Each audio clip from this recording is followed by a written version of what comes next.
Estaba a punto de donarle mi riñón a mi esposo cuando el cirujano se inclinó hacia mí y susurró algo que me heló la sangre. No lo hagas. Tu marido no es quien crees que es. Sal de aquí ahora. ¿Qué secreto estaba ocultando el hombre con el que llevaba 5 años casada? Antes de comenzar, suscríbete a nuestro canal. Si te gustan nuestras historias, apóyanos con un super gracias o haciéndote miembro del canal. Gracias por estar aquí. Mi nombre es Elena y esta es la historia de cómo descubrí la verdad más horrible de mi vida justo cuando estaba a punto de salvar a mi esposo. Durante 5 años pensé que conocía a Roberto, el hombre con el que me casé, el hombre al que amaba más que a nada en el mundo. Pero ese día en el hospital, a solo minutos de entrar al quirófano, todo se derrumbó. Y lo peor de todo es que si hubiera ignorado esas palabras, si hubiera seguido adelante con la cirugía, probablemente no estaría aquí contando esta historia. Todo comenzó 6 meses antes de ese terrible día en el quirófano. Roberto había estado sintiéndose mal durante semanas. Al principio pensamos que era solo cansancio del trabajo.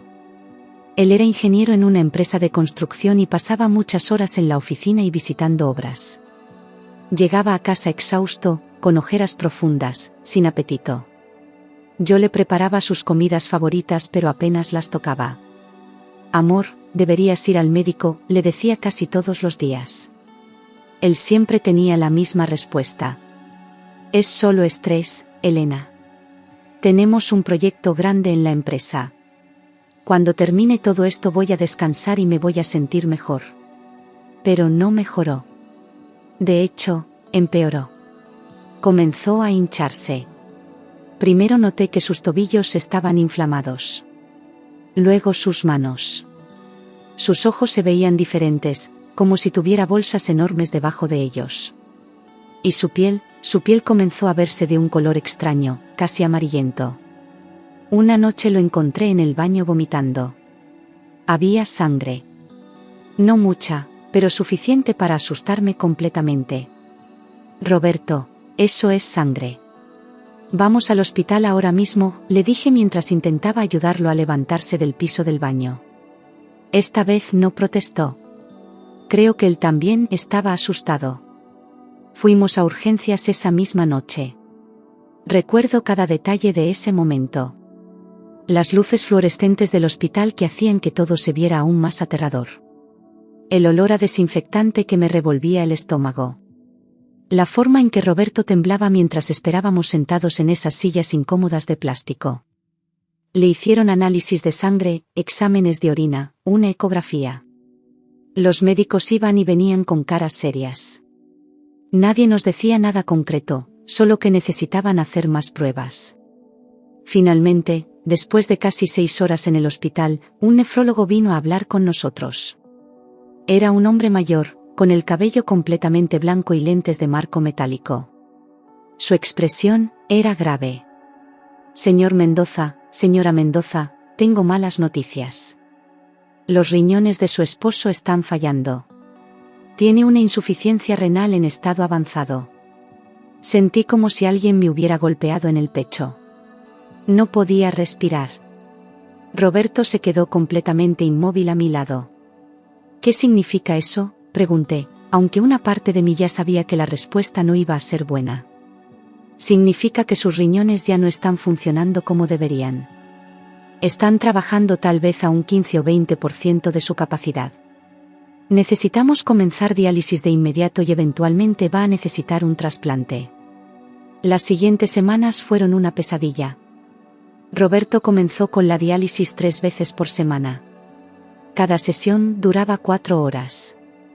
Yo lo acompañaba siempre que podía, sentándome a su lado mientras las máquinas limpiaban su sangre porque sus propios riñones ya no podían hacerlo.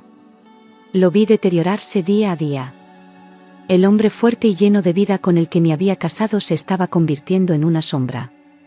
Perdió peso. Su piel se puso gris. Tenía tan poca energía que apenas podía caminar desde el auto hasta la entrada de nuestra casa. Una noche, después de una sesión particularmente difícil de diálisis, Roberto me tomó de la mano mientras estábamos acostados en la cama. Elena, tengo miedo, me dijo. Era la primera vez que lo admitía en voz alta. Lo sé, amor. Yo también tengo miedo.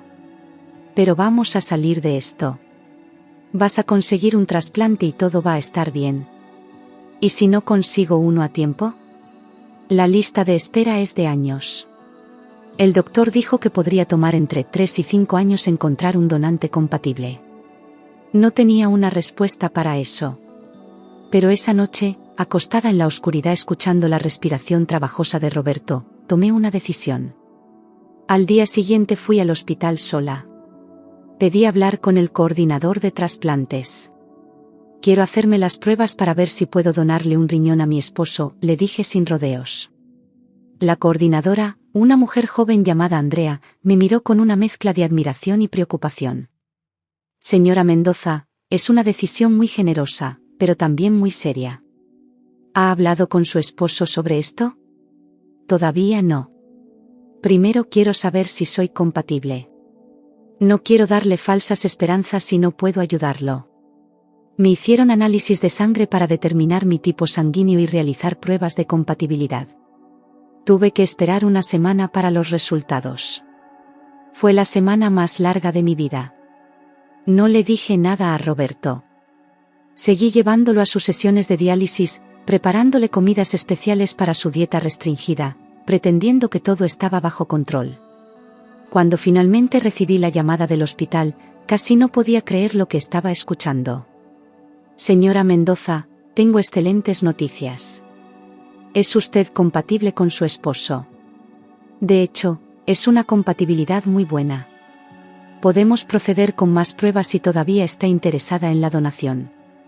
Me eché a llorar ahí mismo, en medio de la cocina. Eran lágrimas de alivio, de esperanza. Finalmente tenía algo que podía hacer. No tenía que quedarme de brazos cruzados viendo a mi esposo morir. Lentamente. Esa noche le dije a Roberto. Estábamos cenando, o más bien yo estaba cenando y él empujaba la comida por su plato, cuando solté la noticia. Me hice las pruebas. Soy compatible. Puedo donarte uno de mis riñones. Dejó caer el tenedor. Me miró con los ojos muy abiertos. Elena, no. No puedo pedirte eso. Es demasiado peligroso. No me lo estás pidiendo. Te lo estoy ofreciendo. Y ya está decidido. Pero la cirugía, la recuperación, los riesgos. Los riesgos son mínimos. Y tú eres mi esposo. Te amo. Haría cualquier cosa por ti. Roberto comenzó a llorar. No lo había visto llorar nunca, ni siquiera cuando le dieron el diagnóstico. Pero esa noche lloró como un niño en mis brazos. No merezco esto. No merezco tenerte, susurró contra mi hombro.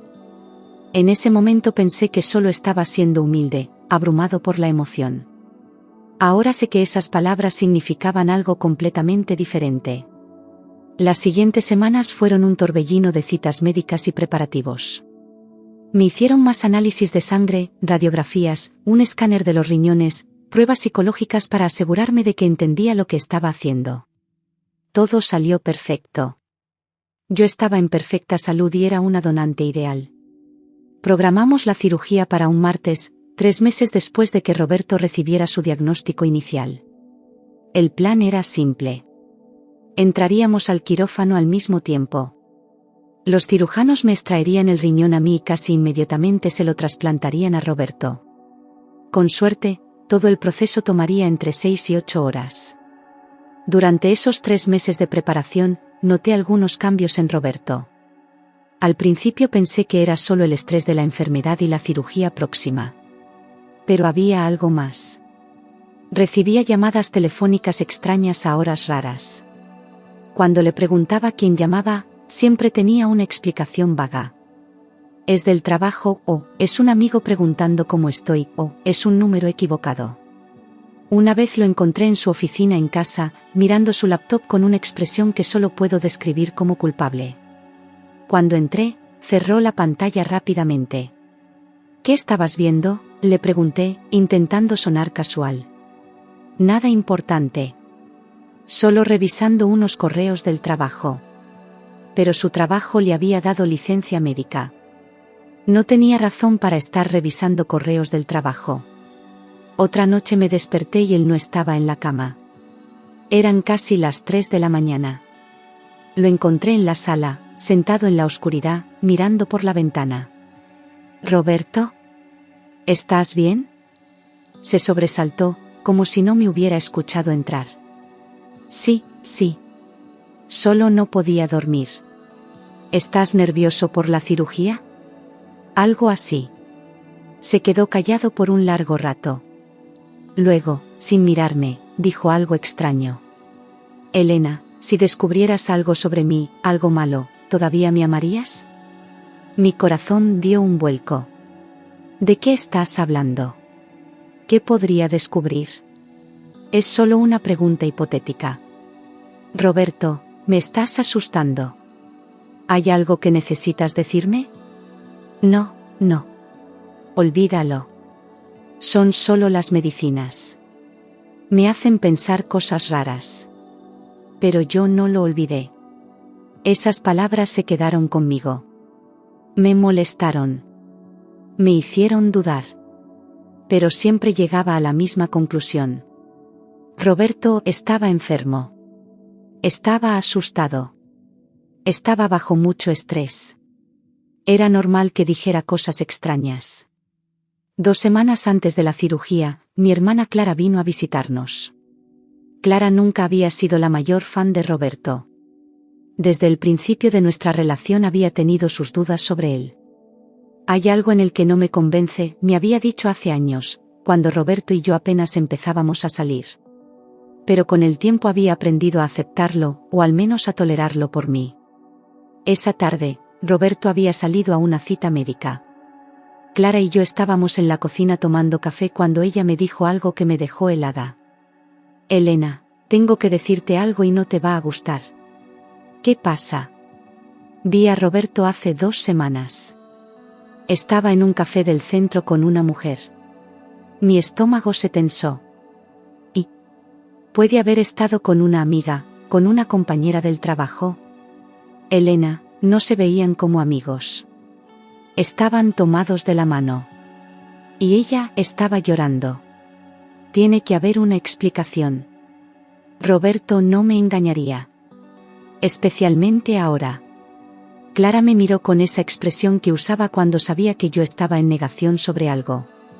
«Solo piénsalo. Las llamadas extrañas. El secretismo. ¿No crees que es raro?». «Mi esposo se está muriendo, Clara. Le voy a donar un riñón en 2 semanas. No voy a empezar a acusarlo de infidelidad basándome en que lo viste tomando café con alguien». «Tomados de la mano, Elena». Ella estaba llorando y él la estaba consolando de una forma muy íntima. «¿Por qué me dices esto ahora? ¿Por qué no me dijiste hace 2 semanas cuando supuestamente los viste?». «Porque sabía que reaccionarías así. Pero no puedo quedarme callada. Eres mi hermana. Estás a punto de someterte a una cirugía mayor por este hombre. Mereces saber la verdad». Esa conversación me persiguió durante días. Intenté hablar con Roberto sobre ella, pero cada vez que reunía el coraje, lo veía tan débil, tan vulnerable, que no podía hacerlo. ¿Qué tal si Clara había malinterpretado lo que vio? ¿Qué tal si estaba equivocada? Decidí que investigaría por mi cuenta. Una noche, cuando Roberto estaba dormido, tomé su teléfono. Sabía su contraseña. Nunca había tenido secretos entre nosotros, o al menos eso creía. Revisé sus mensajes. No había nada sospechoso. Revisé sus llamadas. Había varios números que no reconocía, pero eso podría ser cualquier cosa. Médicos, farmacia, amigos preguntando por su salud. Estaba a punto de rendirme cuando vi una aplicación que no reconocía. Era una aplicación de mensajería encriptada. La abrí. Había solo una conversación. Con alguien guardado como M. Mi corazón latía tan fuerte que podía oírlo en mis oídos mientras leía los mensajes. «M, ¿le dijiste ya?». «Roberto, no puedo». «No, ahora». «M, Roberto, Tiene que saber la verdad antes de la cirugía. Roberto, si le digo, no va a querer donarme el riñón. Exactamente mi punto. No es justo para ella. Roberto, por favor, dame más tiempo. Después de la cirugía, cuando esté mejor, le voy a decir todo. ¿Y si ella descubre la verdad por su cuenta? Va a ser peor. Roberto, no va a descubrir nada. Tú eres la única que sabe. Los mensajes continuaban así, vagos pero claramente ocultando algo importante. El último mensaje era de 3 días atrás. Te amo. Pero esto no está bien. Roberto, yo también te amo. Todo va a salir bien. Confía en mí. Sentí como si me hubieran arrancado el corazón del pecho. Roberto me estaba engañando. Tenía razón Clara. Y no solo eso, había algo más, algo que esta mujer pensaba que yo necesitaba saber antes de la cirugía. Cerré el teléfono con las manos temblando. Miré a Roberto dormido a mi lado. El hombre con el que había compartido 5 años de mi vida. El hombre por el que estaba dispuesta a dar uno de mis órganos. ¿Quién era realmente? Pasé el resto de la noche despierta, mirando el techo, con 1000 preguntas en la cabeza. ¿Debía confrontarlo? ¿Debía cancelar la cirugía? ¿Y si lo que fuera que estaba ocultando no era tan malo como parecía? Al día siguiente decidí hacer algo que nunca pensé que haría. Contraté a un investigador privado. Su nombre era Marcos y había sido recomendado por una amiga que había pasado por un divorcio difícil. Le di toda la información que tenía. Las llamadas extrañas. Lo que Clara había visto. Los mensajes en el teléfono de Roberto. Voy a necesitar una semana, me dijo Marcos. Tal vez 2. La cirugía es en 10 días. Entonces voy a trabajar rápido. Los siguientes días fueron tortura. Intentaba actuar normal frente a Roberto, pero cada vez que me miraba, cada vez que me decía que me amaba, me preguntaba si eran mentiras. 5 días antes de la cirugía, Marcos me llamó. Necesito que nos veamos. Tengo información. Nos encontramos en una cafetería lejos de mi casa.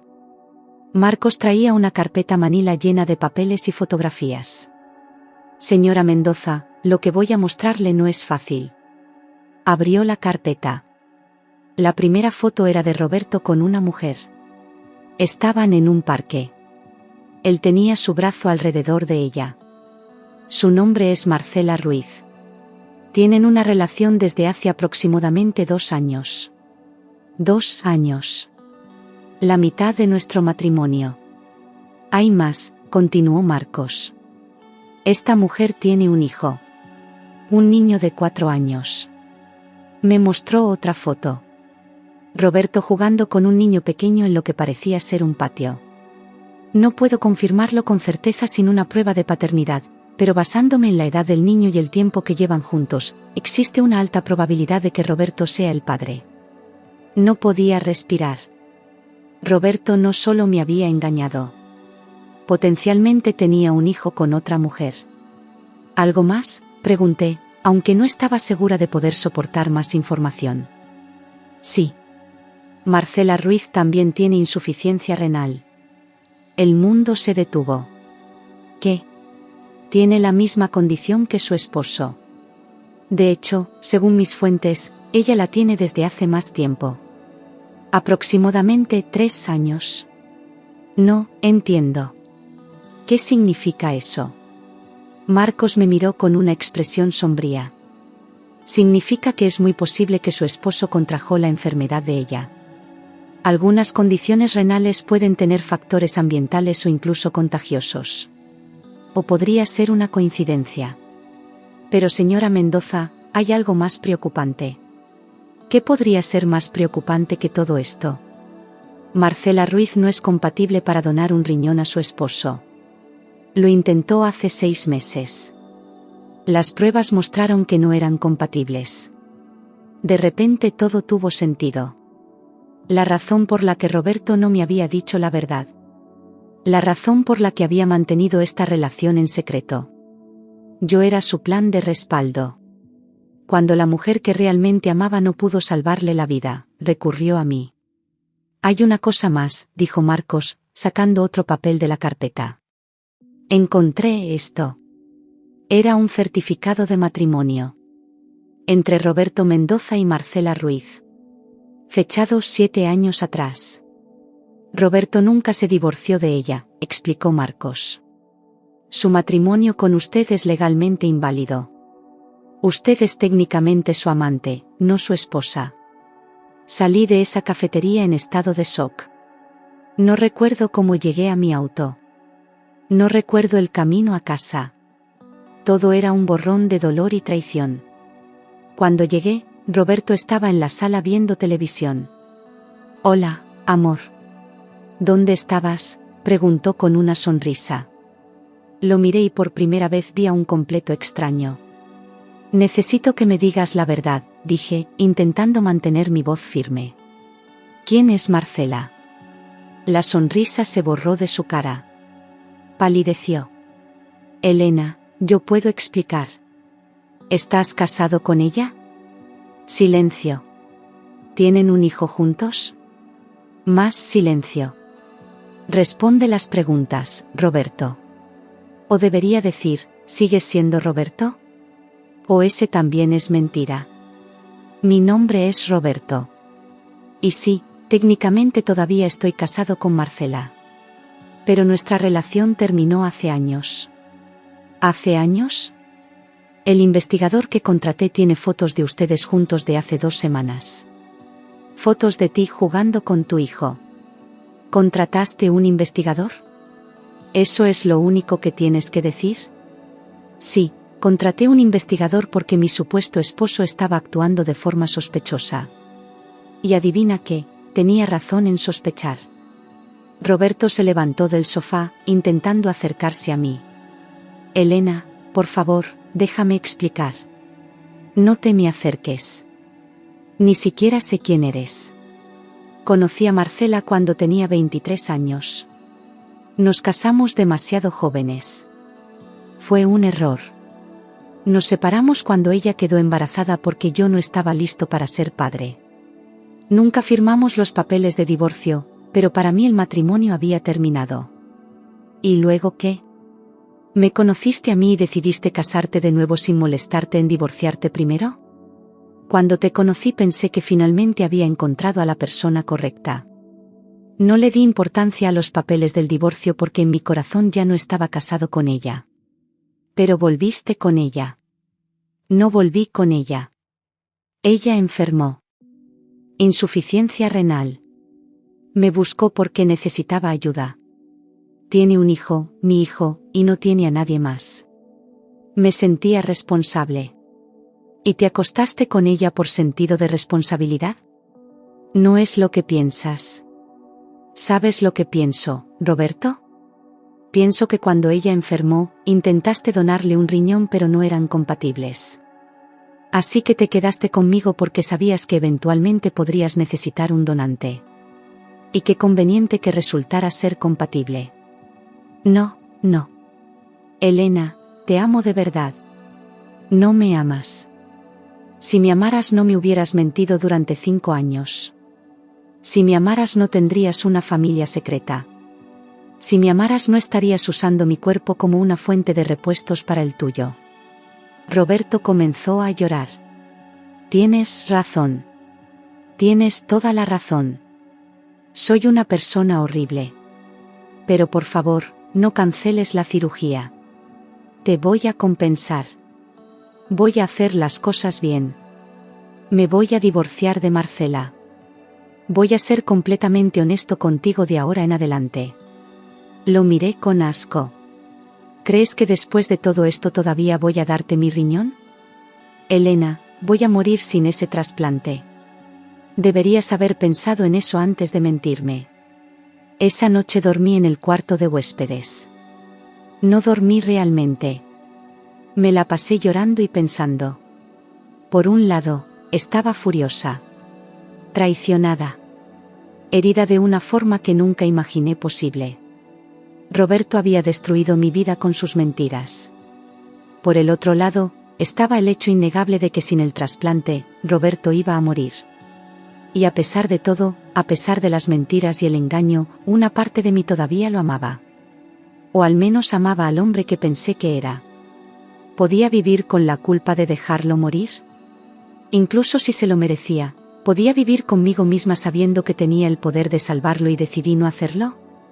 Durante los siguientes 3 días no le hablé a Roberto. Él intentó disculparse 1000 veces. Me enviaba mensajes. Dejaba notas. Me rogaba que lo escuchara.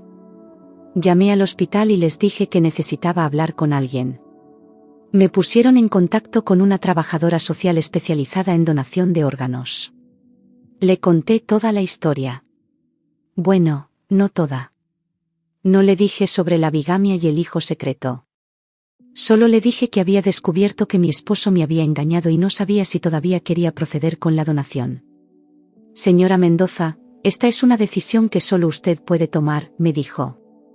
Pero necesito que entienda algo. La donación de órganos tiene que ser completamente voluntaria y hecha sin coerción. Si tiene dudas, si siente que está siendo presionada de alguna manera, entonces no debe proceder. Pero él va a morir. Esa es una realidad difícil. Pero usted no es responsable de su enfermedad. Y no está obligada a poner en riesgo su propia salud por alguien que la ha lastimado. Sus palabras me dieron permiso para sentir lo que estaba sintiendo. Permiso para estar enojada. Permiso para priorizar mi propio bienestar. Pero aún así no podía decidir. El día de la cirugía llegó. Había tomado una decisión. Iba a proceder con la donación. No por Roberto. No porque lo perdonara. Sino porque no quería vivir con el peso de su muerte en mi conciencia.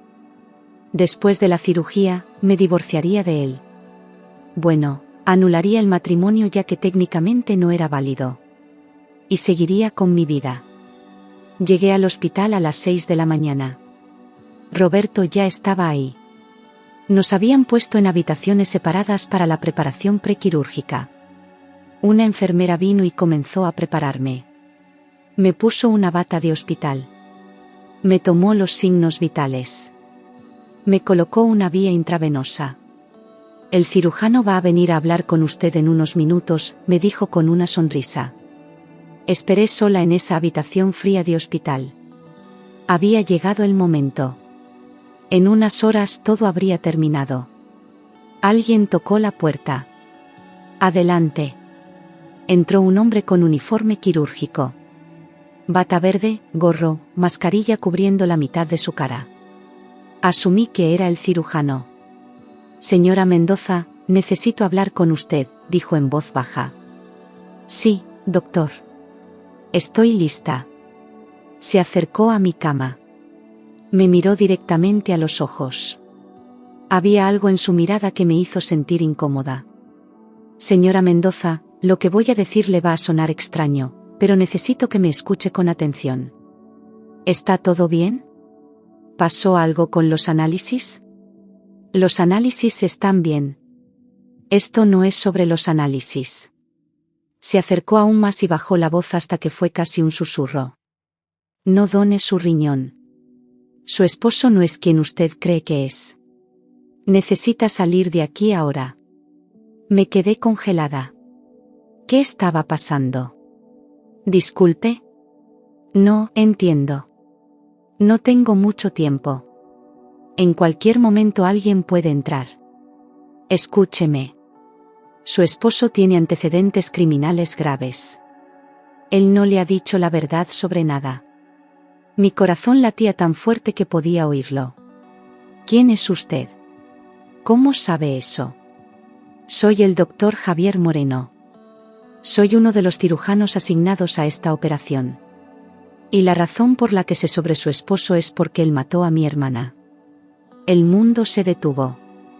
¿Qué? Hace 8 años, su esposo, Roberto Mendoza, mató a mi hermana en un accidente de tráfico. Estaba manejando borracho. Ella tenía solo 22 años.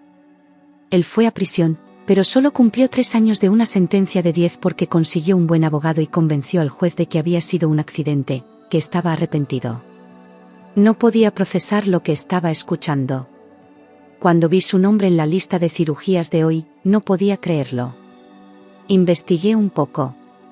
Descubrí quién es usted. Descubrí que ustedes están casados.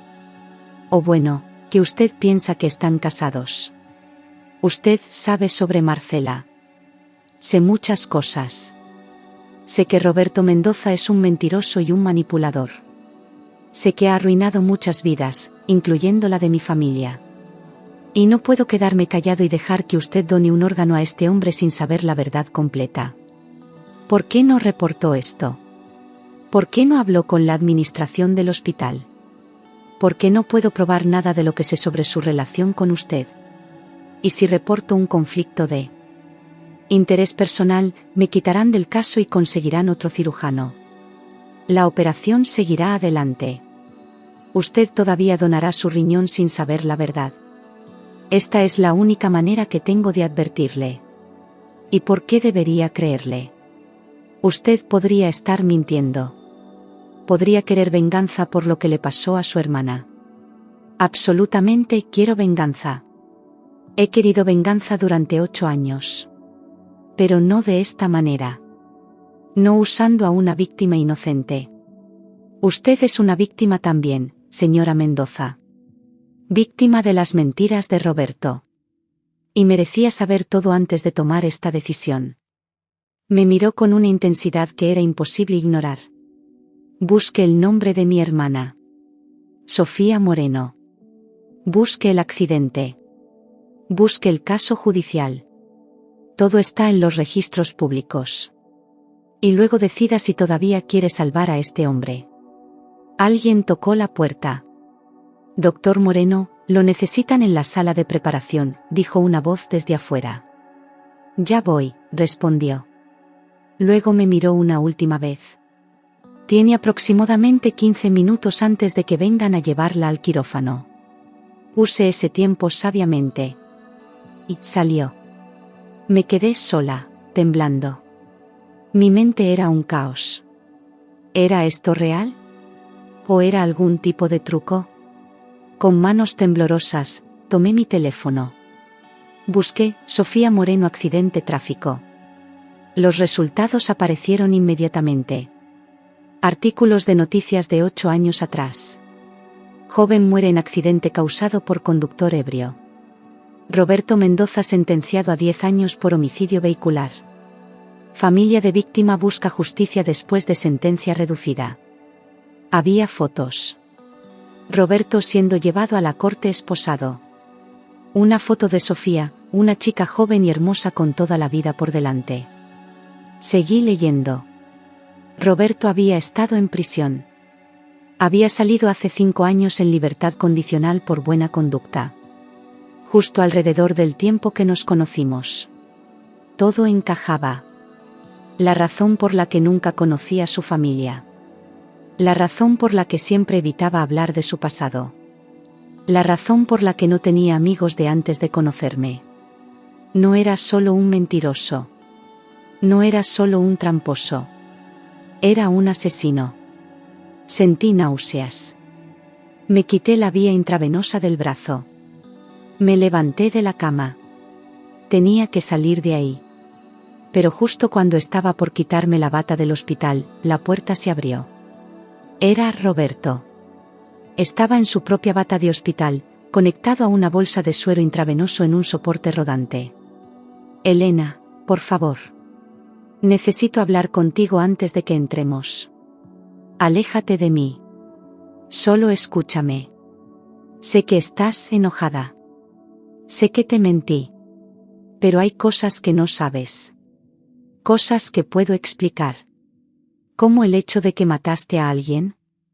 ¿Cómo el hecho de que fuiste a prisión y nunca me lo dijiste? Su cara se puso completamente blanca. ¿Quién te dijo eso? No importa quién me lo dijo. ¿Es verdad? Cerró los ojos. Fue un accidente.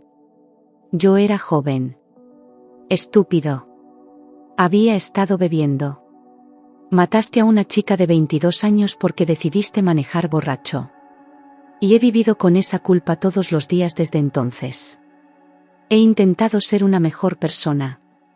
He intentado cambiar. ¿Cambiando tu identidad? ¿Mintiéndole a la gente sobre quién eres? ¿Engañando a tu esposa? Esa no es la forma de cambiar, Roberto.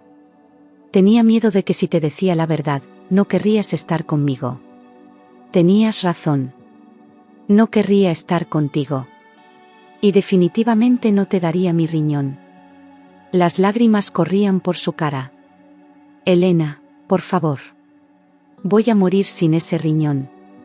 Deberías haber pensado en eso antes de construir tu vida entera sobre mentiras.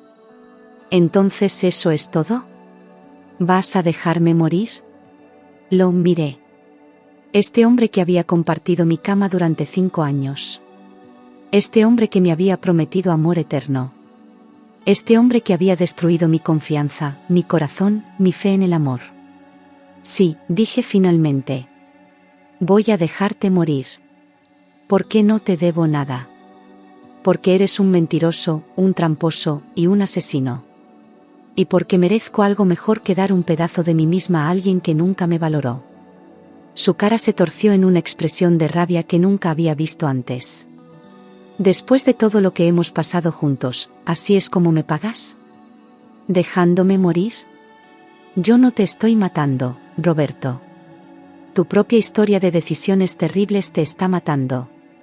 Yo solo estoy negándome a ser tu salvadora. Eres una egoísta. Una persona sin corazón. ¿Yo soy egoísta? Tú me mentiste durante años. Me usaste como tu plan de respaldo cuando la mujer que realmente amabas no pudo darte lo que necesitabas. Me manipulaste para que me enamorara de ti, todo mientras mantenías una familia secreta. Y ahora me llamas egoísta porque no quiero arriesgar mi vida y mi salud por alguien que ni siquiera me respeta. Roberto intentó decir algo más, pero yo ya había tomado mi decisión. Llamé a la enfermera y le dije que estaba cancelando la cirugía. Firmé los papeles necesarios. Me vestí con mi ropa. El doctor Moreno vino a verme antes de que me fuera. Hizo lo correcto, me dijo. No se siente como si hubiera hecho lo correcto. Se siente horrible. Los sentimientos de culpa son normales. Pero recuerde, usted no es responsable de las decisiones de Roberto. Usted no lo hizo enfermarse. Usted no lo hizo mentir. Usted solo está tomando control de su propia vida y su propio cuerpo. Tenía razón. Pero aún así dolía. Salí del hospital ese día y nunca volví. Roberto intentó contactarme durante semanas. Llamadas, mensajes, correos electrónicos. Todos diciendo lo mismo.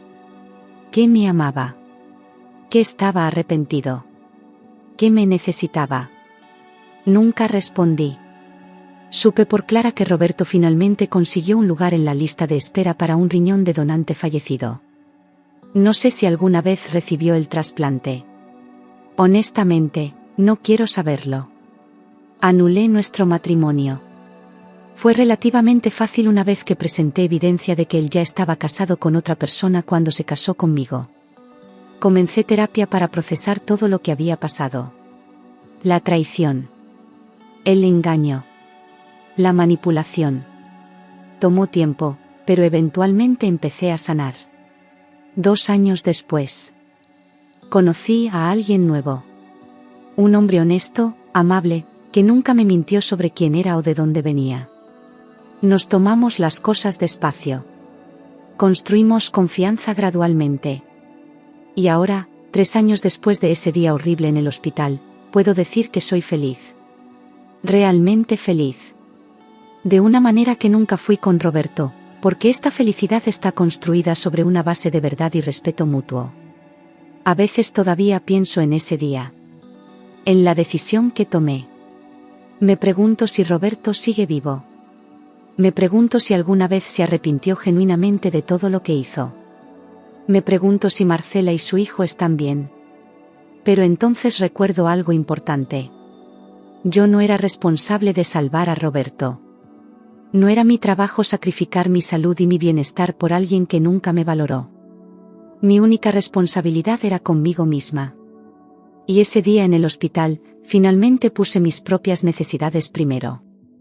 Fue la decisión más difícil que he tomado en mi vida. Pero también fue la decisión correcta. Porque todos merecemos estar con alguien que nos ame de verdad. Alguien que sea honesto con nosotros. Alguien que nos valore no por lo que podemos darles, sino por quienes somos. Y yo merezco eso también. 6 meses después de cancelar la cirugía, recibí una llamada de un número desconocido. Era Marcela. Me dijo que necesitaba verme, que había cosas que yo merecía saber sobre Roberto que ni siquiera el investigador privado había descubierto. Accedí a encontrarme con ella en un café neutral. Cuando llegó, traía consigo una caja de zapatos llena de documentos. Me mostró que Roberto había estado planeando todo desde el principio. Había investigado mi historial médico completo antes de siquiera hablarme por primera vez. Sabía que yo era tipo de sangre O negativo, donante universal. Nuestro encuentro, casual, en esa librería hace 5 años no había sido casualidad en absoluto. Marcela me confesó que Roberto le había propuesto un plan terrible. Después de recibir mi riñón, planeaba divorciarse de mí y volver con ella, alegando que el estrés de la cirugía había destruido nuestro matrimonio. Tenía todo calculado. Incluso había consultado con abogados sobre cómo asegurarse de que yo no pudiera demandarlo después. Me mostró correos electrónicos donde discutía fríamente cuánto tiempo debía esperar después del trasplante para abandonarme sin levantar sospechas. Hablaba de mí como si fuera una donante conveniente, no una persona.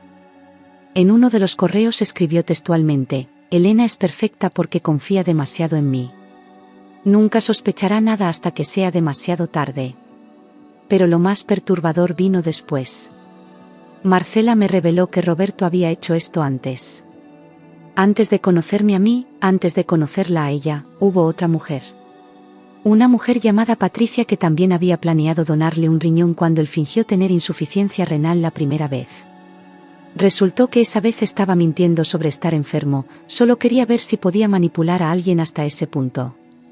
Patricia descubrió la verdad una semana antes de la cirugía y lo denunció a la policía. Pero no pudieron probar nada porque técnicamente Roberto nunca había firmado ningún consentimiento médico. El caso se archivó, y Patricia se mudó a otro país para escapar del trauma. La insuficiencia renal de Roberto esta vez era real, confirmó Marcela. Pero la forma en que la contrajo no era coincidencia ni genética. Roberto había estado usando esteroides ilegales durante años para mantener su apariencia física. Los había comprado en el mercado negro sin receta médica, en dosis peligrosamente altas. Los médicos le habían advertido hace años que dejara de usarlos o destruiría sus riñones. Él ignoró todas las advertencias. Y cuando finalmente sus riñones comenzaron a fallar, no sintió remordimiento, solo pánico por encontrar a alguien que pudiera salvarlo. Yo era esa persona. La víctima perfecta de su mentira más elaborada. Marcela también me contó algo que me heló la sangre. Después de que cancelé la cirugía, Roberto intentó contactar a Patricia, la mujer de su pasado. Le suplicó que lo perdonara, que olvidara todo lo que había pasado entre ellos, que le donara un riñón ahora que realmente lo necesitaba. Patricia le colgó el teléfono y bloqueó su número. Luego Roberto intentó con otras mujeres de su pasado, cualquier exnovia que pudiera recordar. Todas lo rechazaron. Algunas ni siquiera respondieron sus mensajes. Estaba desesperado, buscando en cada rincón de su pasado a alguien lo suficientemente ingenuo o compasivo como para salvarlo a pesar de todo el daño que había causado.